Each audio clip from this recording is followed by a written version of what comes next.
सिंध हुकूमत सिंध के मुख्तलिफ ज़िलन के 275 धाड़ेलन ॾोहारियुनि दहशतगर्दनि ऐं इश्तिहारी ॾोहारियुनि मथां मजमूई तौर 50 करोड़ रुपयनि खां वधीक इनाम मुक़रर करे छॾियो। SS न्यूज़ जे रिपोर्टर नबी बख्श ख़ासकैली मूजिब सिंध के घरू खाते शिकारपुर, घोटकी, खैरपुर, नौशेरा फिरोज, सांगड़, शहीद बेनज़ीराबाद, कराची समेत मुख्तलिफ ज़िलन के 275 धाड़ेलन मथां इनाम रखी छॾियो। नोटिफिकेशन मूजिब शिकारपुर ज़िले के 146 धाड़ेलन मथां इनाम रखियो वियो। कशमोर ज़िले के 64 धाड़ेलन मथां इनाम रखियो वियो आहे।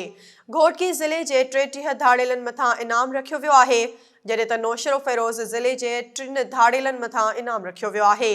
नोटिफिकेशन मूजिब शहीद बेनज़ीराबाद ज़िले में 1 धाड़ेल ऐं सांगड़ ज़िले में 12 धाड़ेलन मथां इनाम रखिया विया आहिनि।